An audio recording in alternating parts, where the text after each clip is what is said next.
thank you for the lovely introduction, and thank you for having me here today. Obviously, I'm quite short, so I'm on a very tall lift. I am incredibly excited to be here today at the Clinton School because, in fact, I have a relationship with another important Clinton initiative, that of Too Small to Fail. Who has heard of that initiative? It's an amazing initiative which is really a public awareness, public action campaign dedicated to allow all adults in this country to understand the powerful brain science and to provide parents tools for building their children's brains. And their work is, and I'm very lucky because I am on their advisory board, and their work is really in line with the research program that I run at the University of Chicago, and the vision that education doesn't start on the first day of school, it starts on the first day of life.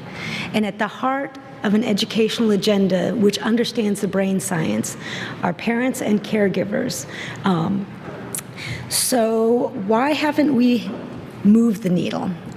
We haven't moved the needle in this country, I believe, because the educational system hasn't started from day one. It hasn't understood that the brain development of children begins at day one, and that we need a continuum that starts from birth.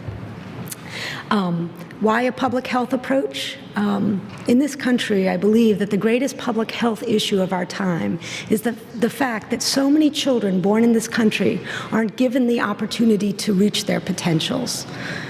And to do that, we must reimagine what this educational system does and how it approaches parents and engages parents and really invests in parents so that they may invest in their children. Because at the heart of it is something which is deceptively simple, but incredibly powerful.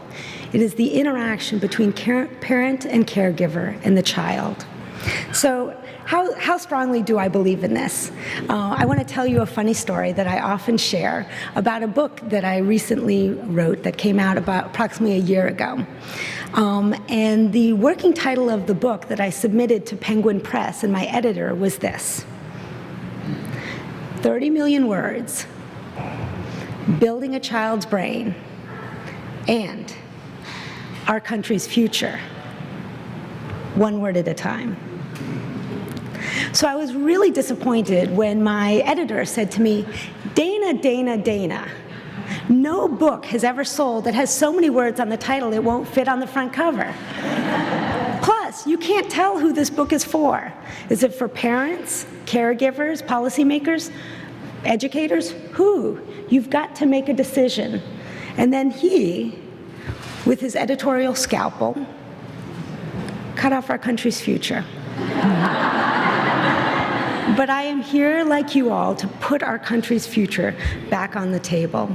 My hope today is to share in a very brief period the incredible brain science which demonstrates what we need to do, and to show you that language and parents are the most powerful forces in our country for giving every child the opportunity to learn and reach their potentials. Now, as explained, I really am just a surgeon, and let's face it, surgeons are known for many things. Talk is not one of them. But it was, in fact, my experience as a pediatric cochlear implant surgeon which allowed me to see firsthand the indelible impact that language plays on each and every one of us. A cochlear implant, as many of you all know, is an incredible piece of technology which allows a child born deaf the ability to hear, to talk, and most importantly, to mainstream both educationally and socially. It literally opens up the sound for a child born into silence. It has been a game changer. So it was with great excitement that I actually started our cochlear implant program at the University of Chicago some 10 years ago. But it wasn't long before I realized that the miraculous potential of a cochlear implant came with a very large asterisk. And what I found completely changed the course of my career. So while all my patients came to me with what looked like similar potentials to learn how to hear and to learn, it wasn't long before I noticed a disturbing difference among them after implantation. So some of them would be learning and talking on par with their hearing peers, while others, same time out, would barely be able to communicate. And that difference almost always fell along socioeconomic lines. It was an incredibly difficult thing to watch. And I soon began to realize what that asterisk indicated. That while cochlear implantation brought sound to a child's brain, something else was needed to make those sounds have meaning. And so began my journey, a journey that I'm going to take you on, where I came to realize that language is one of the most powerful forces in our world. All types of language, by the way. So it turns out that I am not the first to notice differences. Of course, many people have noticed differences. And in fact, some 50 years earlier, researchers Betty Hart and Todd Risley, confronted by a similar dilemma as to why children from poor homes didn't do as well, but refusing to accept the presumed answer of the day, that it was genetics. Their study helped me to understand that the differences that I was seeing amongst my patients had little to do with their hearing loss, but rather the worlds in which they were born. Their study helped me to understand that a critical factor in a child's ability to learn was his or her early language environment from birth to 3. Their study, as many of you all know, demonstrated that by the end of the age of 3, children born into poverty will have heard 30 million fewer words than their more affluent peers. Now, of course, quantity is only one small part of the equation. Quality played a huge role, with children from poor homes hearing less verbal back and forth, less affirmations, and more prohibitions, less complex vocabulary, often called the 30 million word gap or the word gap. These differences, how and how much parents talked and interacted with their children, were correlated not just with vocabulary, but importantly, IQ and test scores in the 3rd grade. In other words, how many words a child heard in the first 3 years of life and how they were spoken were critical factors in a child's educational trajectory, catapulting some to the top and sending some to language at the bottom, a division so prevalent and so expectable that we have a name for it, the achievement gap.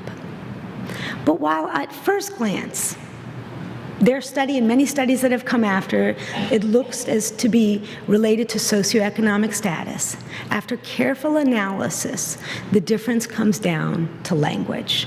And that's why I cross out the word gap. It is about the power of parent talk and allowing all parents to understand how critical they are. So why is it? And this is where the neurosciences has really allowed us to understand. You see, it all comes down to the brain. You see, when we're all born into this world, most of our organs are fully formed. Our heart, our lungs, our kidneys, they function from day one, as they will for their entire lives, but not our brains. Our brains come out pretty underdeveloped, absolutely dependent on what it encounters on its full ride to development. And those first 3 years of life are critically important for the development of the brain. Because you see, in the first 3 years of life, some 80 to 85% of the physical brain will be grown. It's as if, and I always tell this story too as a way to brag, my daughter, who's 5'9", despite me being 5'1", that's the bragging part, would have been 5 feet tall by the age of 3. You see, those first 3 years are so critical because they are the foundation for brain development. And it's a pretty painful truth when you think about it, because it comes at a time where we can't say, hey, please speak nicely to me. Hey, please have social policies which invest in my parents. What happens when the language environment isn't there, or worse, it's angry and hostile? Well, certainly brain development still occurs, but it will never be as extensive nor as optimum. And brain development will be inhibited, both in a fundamental and often negative way. What happens when the language environment, though, is rich and words are just pouring into a baby's brain? Well, the brain is incredibly active, creating some 700 to 1,000 new neural connections every second. At no other time in life will brain development be so rapid or influential. And why is this? Well, it comes down to something that we like to call neuroplasticity. That is the brain's ability to learn a new skill easily. And in the early years, there is tremendous neuroplasticity. And a rich language environment allows our brains to create an extraordinarily complex neural circuitry, affecting all of brain function, not just vocabulary development, from memory, emotion, behavior, and of course, language. Absolutely language dependent. The result is a brain infrastructure which is remarkably strong or dangerously weak or somewhere in between, affecting a lifetime of attainment. So you may ask, why are those first 3 years so critical? Why can't we do it later? And I want to make sure that you understand this message is not about it's ever too late. This is about earlier is better. Why can't it be done later? Because the brain is not only smart, it's analytical, knowing that ultimately it has limited capacity. In the beginning, it allows almost virtually unlimited neuroplasticity, that is learning, and it's able to absorb and learn new things. But then slowly, carefully noting what connections are being used and what are not used, it begins to prune itself. Sort of like a rose gardener with an overgrown rose bush, it begins to prune away those connections that we don't use, so it can become a more efficient machine. But you see, the positive effects of pruning, that of a more efficient machine, has significant downsides as well. It's in a sense the flip side of neuroplasticity. And once the brain decides what is essential and what is not and begins pruning, the neuroplasticity that allowed our brains to learn skills more easily becomes much, much more difficult. It's not to say that it's ever too late. That is not the message. But it becomes harder and harder. It's why you and I, or me, will have more difficulty learning Chinese or my Spanglish that I use in my medical practice. It's why it gives us insights as to why some of my patients from poor early language environments didn't do as well after cochlear implantation. And it's why children from poor early language environments will have much more difficulty learning in school. So you say, well, what about genetics? Doesn't that play a role?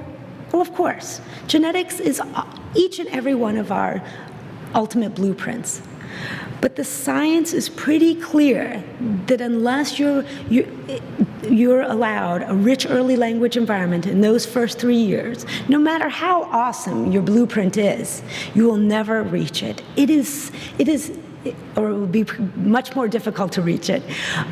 It's as if you think about your dream home architectural plans, right? Nobody would ever question the fact that if you didn't have quality contractors and quality materials, you're never going to have that home that you dreamed of. In the same way, the brain science allows us to understand both the etiology and potential solutions for allowing every child to reach their potentials. This is just a white paper from called Inequalities at the Starting Gate.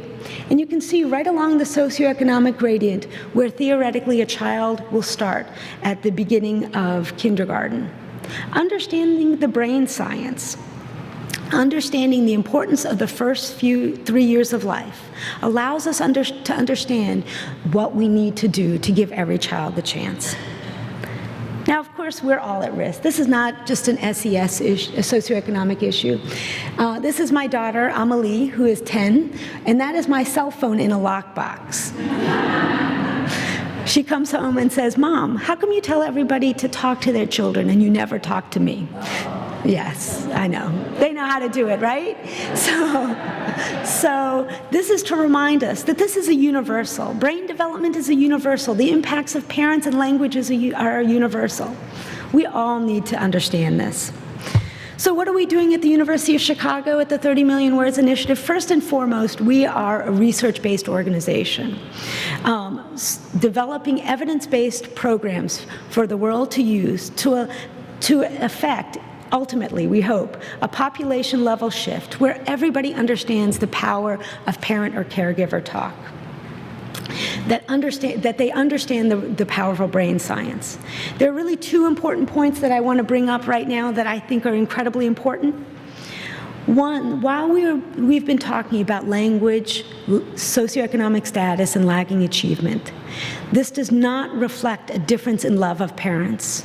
No socioeconomic group has cornered the market on loving their children nor wanting their children to be happy and successful. With that, we have to acknowledge another important point, something that I see firsthand working with the incredible parents on the South Side and throughout the Chicagoland. To say that being poor is difficult would be the greatest of understatements. There are many, many impinging factors on a home language environment. Families without stable child care, without a living wage, without a roof over the head or gunshots around them must be supported so that they can invest in their children. This is not simply a science and a message of, hey, go talk to your kid. This is about why we need social policies which truly invest in parents and communities so that they may invest in their children. So what do? We are developing evidence-based interventions based on this science, disseminated across multiple touch points. We take what I like to call a surround sound approach, because education in the early years doesn't look like education in the K-12 space. It's not center-based. Children's brains are grown in their communities. So from maternity wards to pediatricians' offices to home visiting to cultural centers to faith-based, we must get this not just message out, but programs so that parents can understand the science and put it into action if we're ever to have a population level shift. What are the core components of our program? How do we sort of fit in the landscape? We are very aligned with programs such as Too Small to Fail and Vroom, which have a public awareness, public action approach. We're very much in the science side of things, developing behavioral interventions, working with families. Our programs are technology-driven, which you'll see what I mean. We take a growth mindset approach. What do I mean by that? Our programs aren't just about, hey, go talk to your kid. It's really understanding that babies aren't born smart, they're made smart. And they're made smart by parents talking and caregivers talking and interacting. We use the 3 T's, which you'll see. And we use animation and real video so that parents can understand the science and see it put into action. So what do I mean by a public health approach and using existing infrastructures? I'll give you an example from our newborn intervention, which is used which is being tested on maternity wards. As many of you all know hopefully from the Children's Hospital, 98% of babies born in this country get a newborn hearing screen. Why do we do this? It's not simply to see if your child is born deaf, but it's because language is the food for the developing brain. Whether it is spoken language or sign language, it is language. And parents need to know that from day one. So I'll show you just a little snippet from our newborn intervention, which is being just finished tested on maternity. One of the most important tests they'll do is of his hearing. So I'm going to go ahead, I'm going to start the test. In fact, this test is so important, the American Academy of Pediatrics recommends that all babies have their hearing screened before they leave the hospital. Stanley passed his hearing test. Why is the hearing screening so important? It's not about the ears, it's about the brain. When people think about hearing, they think about the ears, but hearing is all about the brain. It's the brain that hears. The ears just let in sounds. So that's just a little snippet. What next? Well, a core component of our program is allowing parents to understand how powerful they are, how their words grow their baby's brain. And I'll just show you a quick snippet from our home visiting program, which works with toddlers. So I'm going to flip this. Oops.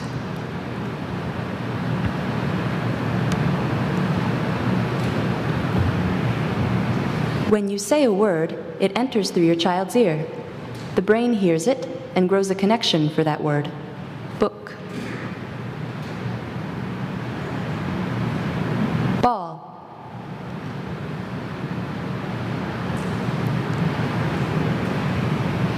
Moon. So 2 things. This is not exactly how it happens, but sort of. And number 2, there is nothing more powerful than understanding how powerful you are. And some of my favorite stories that I hear from the field, from our home visitors, and I would be a horrible home visitor, so don't worry, I don't go out into but I meet the families, which is awesome. And you hear one mother saying, when the home visitor said, how was your week this week, with little Johnny. And she says something like, I think I built a lot of brain connections this week. It's awesome. Now, whether she's joking or not, I can't tell you, but it warmed my heart. So once you understand how important your language is and your interaction for building your child's brain, how do you put it into action? Let's face it, if you understand the science, there are about 102 things you're supposed to do as a parent. And I continually feel inadequate. But we've culled it down to something called the 3 T's. Tune in, talk more, take turns. These 3 simple steps, simple I do with air quotes, are the behavioral measuring sticks that go through all of our programs that allow parents to understand how you do it. Tune in is really tuning into what your child's interested in, following your child's lead. Talk more is just as it sounds, using rich vocabulary, talking about the past or the future and the present. And take turns. Take turns is actually, I think, one of the most powerful. It's viewing your baby from day one as a conversational partner, responding to every coo, babble, gesture, and starting the conversation. And these three T's go through all of our programs. I'm going to now show you just a little bit about each of our programs. First is our home visiting program. The home visiting program is our most established and developed of our programs. It's where we first started. It is a 6-month program that meets every other week in the home visiting in the home with a home visitor. And this is really where the home visitor and parent become partners, where each week they learn the importance of the brain sciences and different ways to put the strategies that they learn into action. We're in the midst of a 5-year trial. We've done a smaller trial which shows the impact in the short run, a longer trial that will follow these kids into kindergarten and hopefully show the long-term impact. And this is just a little snippet of from our home visiting program. So this is from our math and spatial module. Talking about shapes helps build your child's math foundation. There are shapes everywhere. Tune into what your child is focused on, talk more, and take turns. Did you know that how your math and spatial talk impacts your math and spatial ability at the beginning of school? I had no idea. I would have been a much better mother if I had known that. You want to empty out your box so you can sit in it? Whoopsie. What do you want? You want the bowl? La, la, la. Yeah. Put your remote in the green rectangle. Yeah. That book is a rectangle shape too, just like this box. Whoa, what is that? What is that? It's circle like a ball. Whoa, it's like a ball. Look, it's like a circle. Look, I see rectangles on the windows. What rectangles? I see those. And then look, you see those things on top of the roof? Yeah, I can circle. Yep, exactly. Those are circles. I think I see a triangle. Rectangle.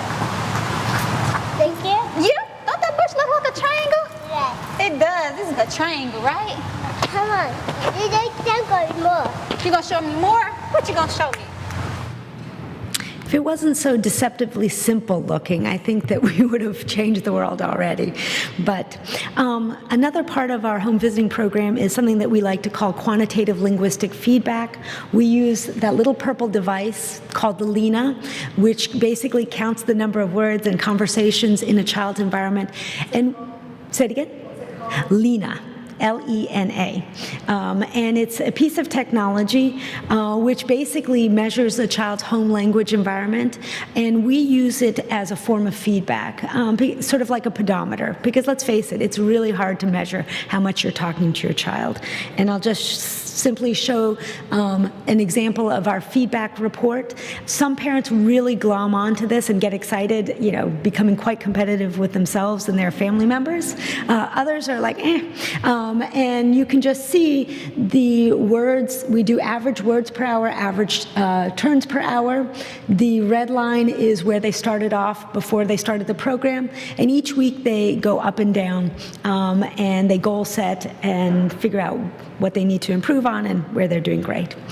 So again, that's the home visiting program. That's where we started. But as I I continued on this intellectual journey, it became clear, first of all, there are no silver bullets in this world, and no single interventions will change the world.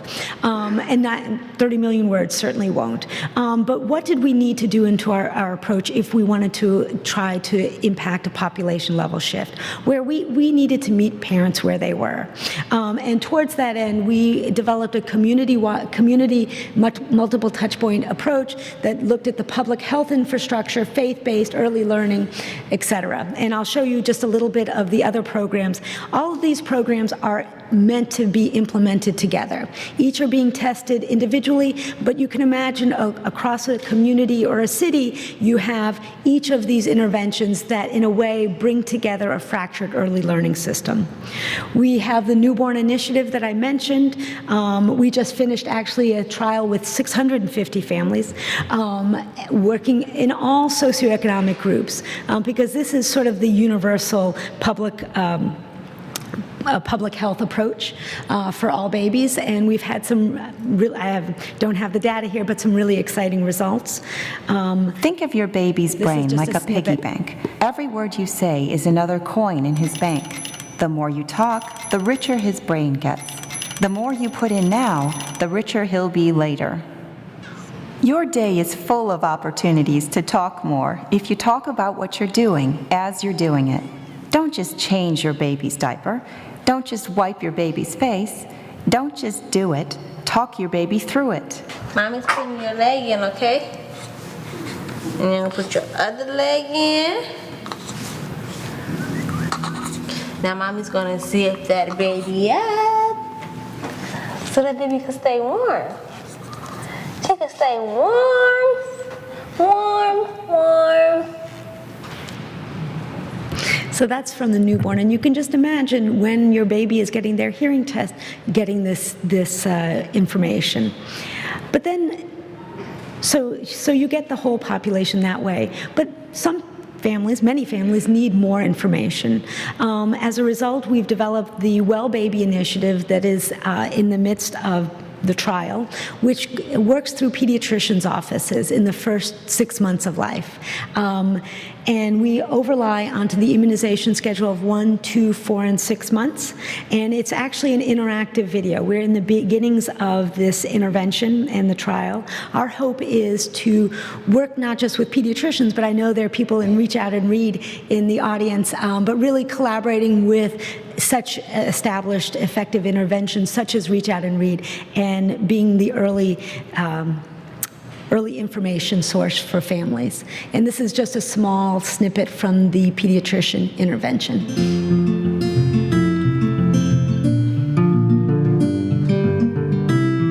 Kelly.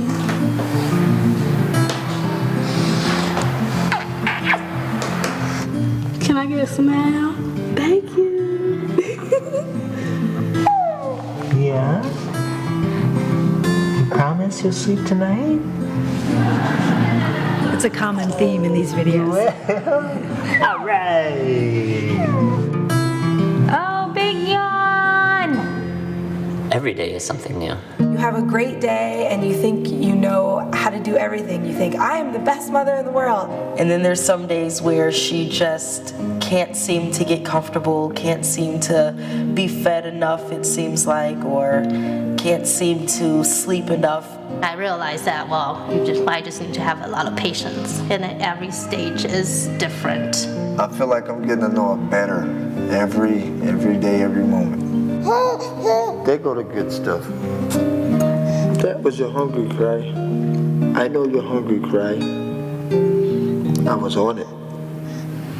So I want you to notice that in all of our video, all of our programming, every socioeconomic group, every ethnic group is demonstrated because this is a universal. This is not just one group. This is a universal theme.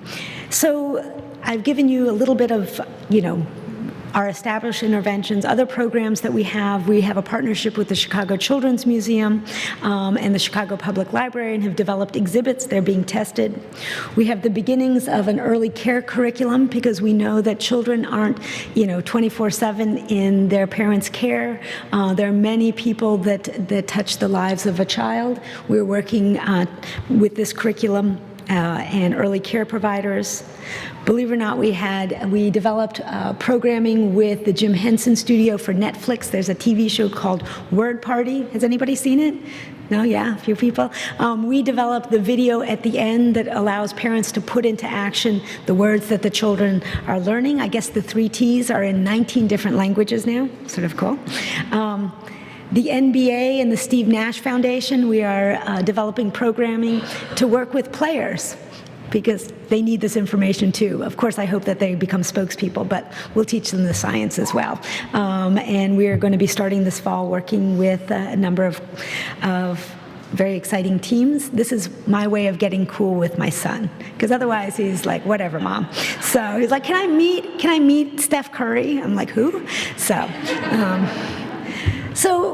I'm almost at the end, but I want to reinforce that we are a research-based organization. We are a translational program trying to bridge the ivory tower, the science of the ivory tower with the real impact on the ground and partnering with parents and practitioners.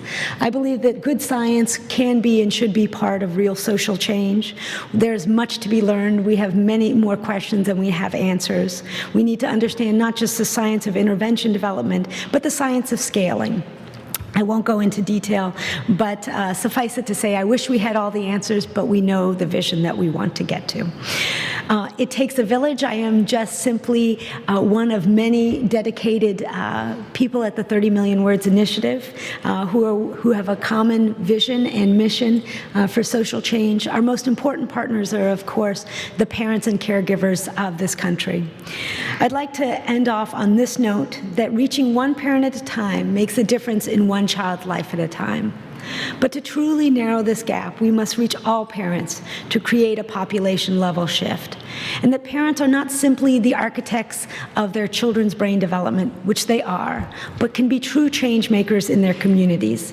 And I'd like to end off with Sammy, who I think expresses it much better than I could as to how we spread the word. I have a few friends that have young kids, and I've taught them what I've learned at TMW, to tune in, talk more, and take turn concepts. My friend Tay came over with her daughter Shaniqua, and Shaniqua and Blake was both sitting on the floor playing with toys. Shaniqua had a Barbie in her hand, and I pretty much got down on the floor and tuned in to what Shaniqua was doing. And my friend Tay asked me, like, Sammy, what are you doing? And I'm like, I'm tuning in to what she's doing, and she wanted to know more about it. I told my friend Sarah in Indianapolis about it. She has a 2-year-old son. I told my friend in Atlanta, Georgia, Chiquita, about it. She has a 2-year-old daughter. When I see my friends doing some of the things that I taught them, and just to know that they're gonna teach it to their kids and their kids gonna grow up and teach it to their kids is all a big accomplishment. You want to have a good relationship where your kids will always want to talk to you, and what better way to start but to talk to them. The benefit of telling people about the program, that everybody's kid will have a jump start when they go into preschool or go into first grade, and their test scores will be up. And we won't have to worry about no kid left behind, because there won't be a kid left behind.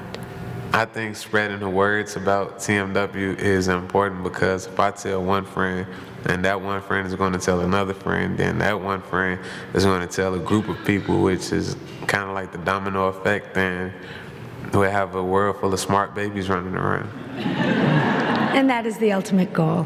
Thank you so much for listening.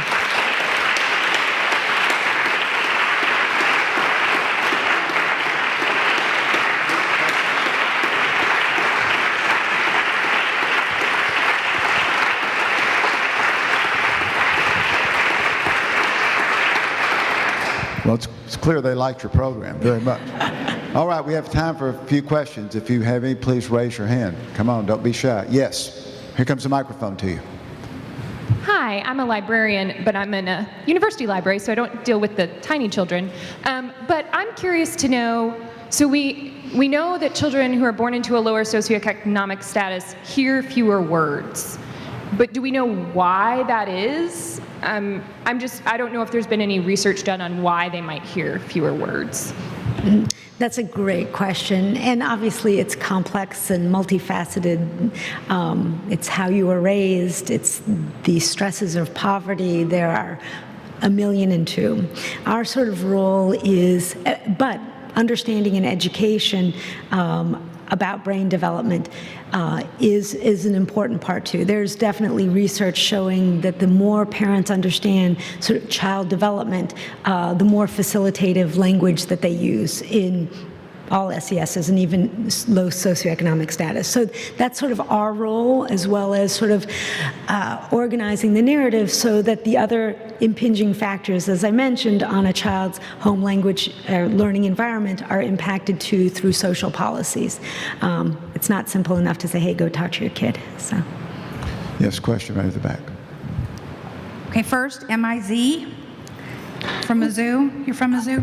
Wait. You went to the University of Missouri? Oh, yes. Okay, yes. M-I-Z. Yeah. But my major question is, in your work with the families in helping them to see the importance of this, did you encounter any cultural barriers as far as, I just want my child to comply, I just want my child to do what I've said, versus the importance of those interactions and the getting down on the floor with them? Did you reach any barriers culturally? Yeah. So first of all, I always want my kids to do what I say, and they just don't seem to listen. So that's we don't tell parents what to do. We explain the brain science. And actually, one of our most popular of the home visiting modules is actually about directives and how you change. Directives are, don't do this, do this. I mean, it's the way, and sometimes when you're crossing the street or, it's a dangerous situation, we all use directives. I use them all the time. But when you explain the brain science and other strategies to sort of get what you need to get done, people say, oh, I never thought of it that way. It's not to say that we all stop using directives. And this program and sort of this initiative isn't about a 3-year cycle. I mean, we're talking about a generational shift for all of us. But people often talk about, are you bumping up against culture? I'm like, well, there's a universal way that kids' brains are developed, no matter whether they're from Tanzania or Manhattan. And parents deserve to understand the science and what we know. That can be done in the construct of all of our individual cultures, but this is a universal. So, and parents want to know, because as I said, there's no socioeconomic group that's cornered the market on wanting their kids to be happy and successful in whatever culture they live in. So. Yes, question right here.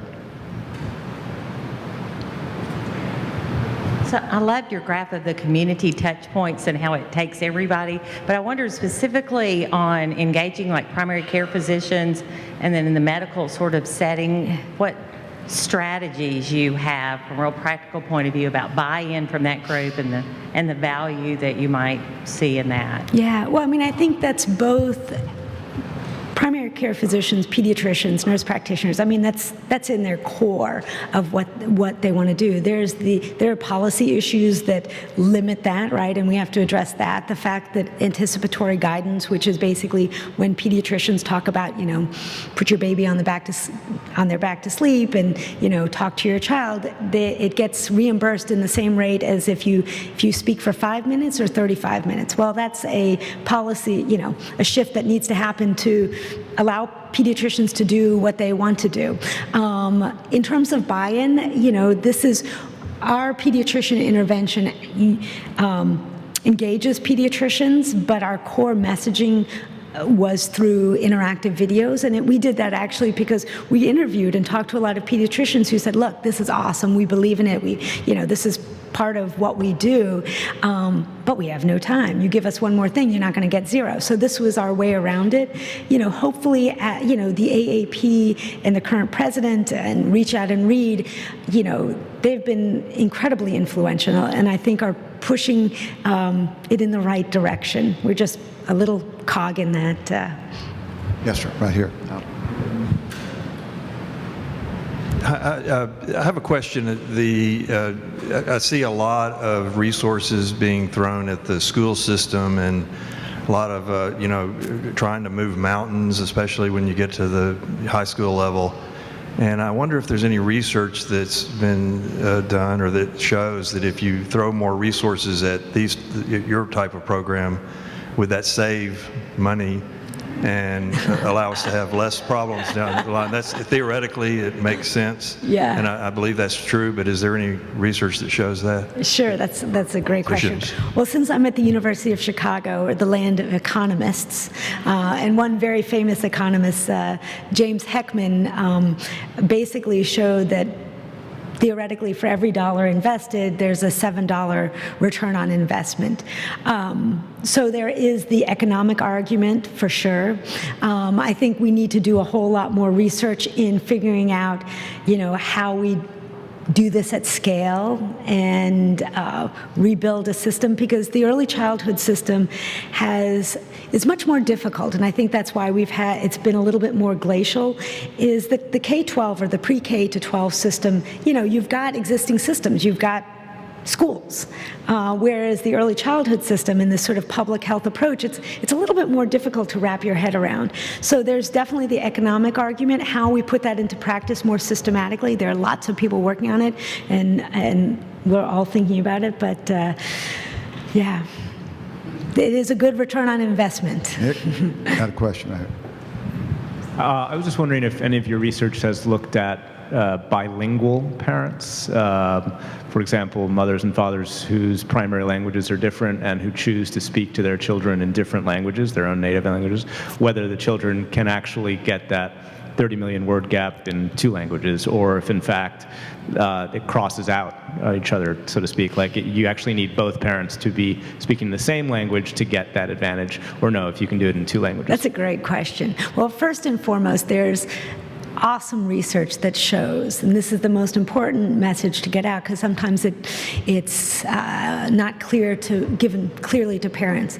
You want parents to speak in their native tongue, or it doesn't matter if it's Spanish, Arabic, English, sign language, whatever is their native tongue is going to be most effective, because it's more than obvious. Language conveys much more than just the actual words. We convey a whole lot more that we can more effectively do in our native tongue. So that's first and foremost, and especially in this country, in Spanish speaking population, I've heard over and over again, so-and-so said, it's better that I speak in English to my child, even though my native tongue is Spanish, because that's what they're going to be speaking in school. The brain science and powerful science from such researchers as Erica Hoff down in Florida shows just the opposite. Native tongue is critical. And in terms of, bilingualism, remember, the 30 million word gap, it's a way to get everybody's attention. It's sort of a metaphor. It's important, but it's a metaphor. And there's plenty of science showing that the power of bilingualism, in addition to getting 2 languages and having more job opportunities, which, by the way, is the best way to get parents to buy into using their native tongue. It's not the cognitive benefits, which actually show, the question of do you get stronger executive function skills, et cetera. It's actually the job opportunities. But there's power in bilingualism, and our programs are in English and in Spanish. So I was trying to actually recruit 2 of the students earlier who are bilingual up to Chicago. They said it was too cold, though. Is that right? Well, we may get them up there yet. Okay, any other questions? Yes, question right back here. Hi. My question is around the Lena, the recording devices for the use of words. And I'm wondering if you've ever had any resistance from parents or guardians around the use of those devices, and if you've ever felt maybe that parents were altering their natural speech patterns with the knowledge that their words were being recorded. 2 great questions.